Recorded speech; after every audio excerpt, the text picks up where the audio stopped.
I hope you've all watched part 1 of our series delving into the Shinto creation story, because if not, you may be a bit confused trying to make heads or tails of this video, because we're picking up right where we left off.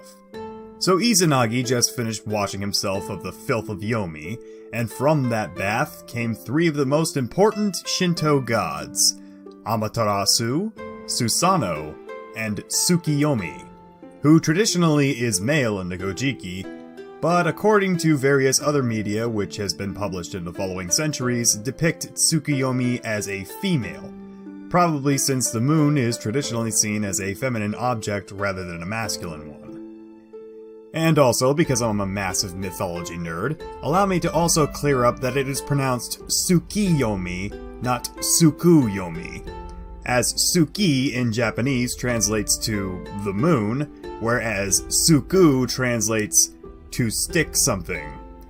And if you go by the traditional translation from the Kojiki, his name is Tsukiyomi no Kami. Not sure why I even bother bringing this up, because Tsukiyomi does absolutely nothing in this story. Well, maybe.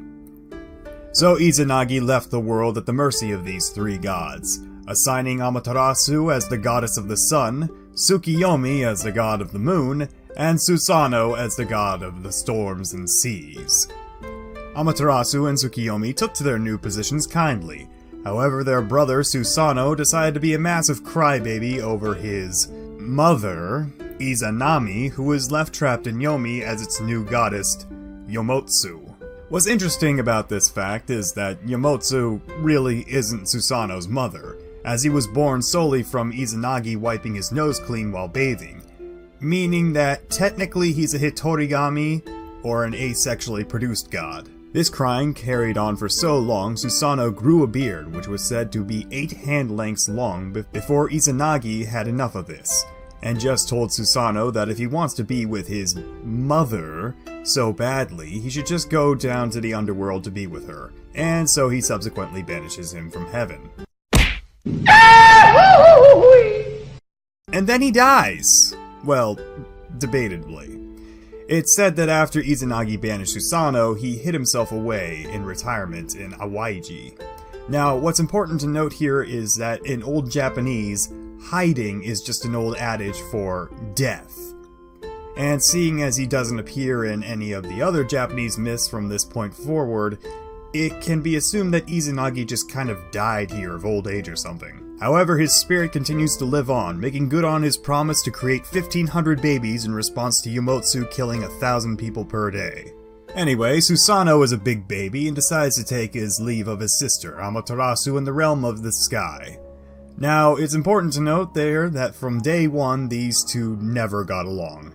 In fact, it's stated in the Nihongi that Amaterasu was so suspicious that Susanoo may have been coming up to her heavenly realm to conquer it, that she prepared herself for war against her younger brother. In order to earn her trust and try and convince her that he wasn't such a bad guy, Susanoo proposed a challenge to the now debatably matriarchal goddess. They would both take one another's items and... You've gotta be kidding me. Creates even more gods. Now, the idea behind this challenge was to prove that Susanoo was pure of heart by eating something of Amaterasu's and therefore producing male deities, which I guess only the pure of heart can do. But I'm sure more of you are just curious as to where these gods are supposed to come out. Yikes. So Amaterasu takes Susanoo's sword, a Totsuka no Tsurugi, which is not a specific sword unto itself, rather a name given to any sword of that specific length in Japan. And Susanoo takes Amaterasu's necklace, which is unique because it was given to her by Izanagi. And they set to work fashioning yet another set of unremarkable gods, who I, again, will not mention. Amaterasu manages to create 3 female deities by swallowing Susanoo's sword. Or alternatively, 3 of her own swords, it really doesn't matter. While her brother manages to, fashion 5 male deities out of Amaterasu's necklace.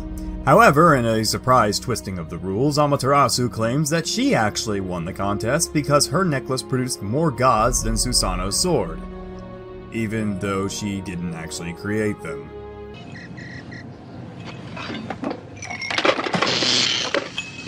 cheating bitch.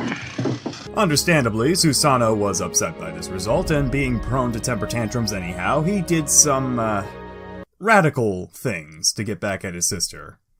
First, he whipped up a storm and broke down his sister's sacred rice paddies. Then he defecated in the Hall of First Fruits. And finally, and most famously, he threw a flayed pony into the weaving hall of Amaterasu, which spooked the sun goddess so much she injured her lady parts on a weaving shuttle and then retreated into Amawaito, the heavenly rock cave. That's according to the Kojiki's account, but in the Nihongi, which keep in mind is the later account with more of a Chinese influence, it said that the shock of the dead horse being thrown into the weaving hall caused Amaterasu's weaving partner to fall off from the loom, injuring herself with the shuttle, and that killed her. In some translations, all of her weaving partners die in this manner. Either way, Amaterasu then sealed herself inside with a massive stone at the mouth of the cave, effectively leaving the world in perpetual darkness, because without her, the sun would not rise in the morning. This was a problem for a number of reasons, because without the sun, nothing can grow and the earth turned cold. And because it was dark, I guess, the evil spirits were allowed to run rampant throughout the land. A problem of this magnitude was going to require some trickery on the god's part, and so, in an attempt to lure out the sun goddess, they had a group of roosters crow at a false dawn.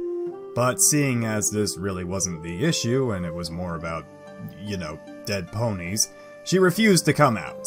And so the land remained in darkness until Amohi Kane, the wise god of thought combining, came up with a plan. Seeing as Amaterasu was a goddess of the sun, she obviously gave off a bright, radiant glow which could be used against her in order to lead her out of the heavenly rock cave. And so, he persuaded the goddess of the dawn, Ama no Ozumi, to perform a striptease on an upturned sake tub for the rest of the gods, so the bunch of perverts would create a whole lot of hooting and hollering, which ideally would lead Amaterasu out from the cave, where Amohi Kane and Taiji Kawawo, the hand strength male deity, would be waiting for her. And so the plan proceeded as laid out, with Uzumi doing her part brilliantly, though some sources state that she was possessed when she was exposing her naughty bits, so it may not have been as voluntary as some claim it to be. Regardless, the gods were creating quite a bit of noise, and this caught the curiosity of Amaterasu, who opened up the cave just a little bit, but not wide enough for a dead horse to fit through, and asked what all the hubbub was about. To which Uzumi replied, "We are celebrating because there is a goddess who shines even more brightly than you." Outraged and a bit confused because she was the kami of the sun, that thing which is the brightest thing on earth, Amaterasu opened the cave door further, where she was ambushed by a group of gods holding up a mirror, blasting her own radiance back in her face, temporarily blinding Amaterasu, while Taiji Kawa quickly seized her by the wrist and yanked her out of the cave. While she was still frazzled, the other gods set to work fastening sacred ropes around the cave's entrance, forbidding her from ever retreating back inside.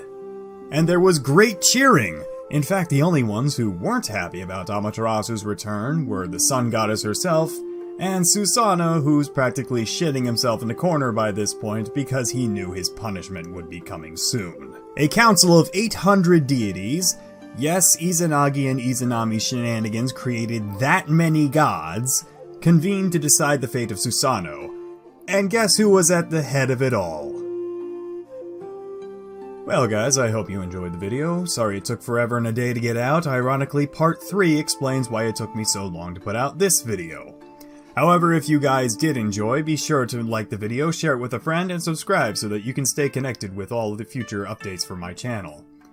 And if you guys will let me, I'd also like to take a moment to shill out my new Patreon and Discord server. If you guys want to be a part of the discussion going forward with any of my future videos, Discord is going to be the best place to be. But if you really want to support the channel and help me get these videos out faster and possibly in a much better quality, I'd greatly appreciate you guys going out to donate to the Patreon. That would help me out a ton. Links to both will be pinned in the comment section below. Now then, I'm going to end off this video here and continue on with part 3 next time with the punishment of Susanoo, the giant 8-headed snake, and Tsukiyomi finally doing something. Except, spoiler alert, he actually doesn't.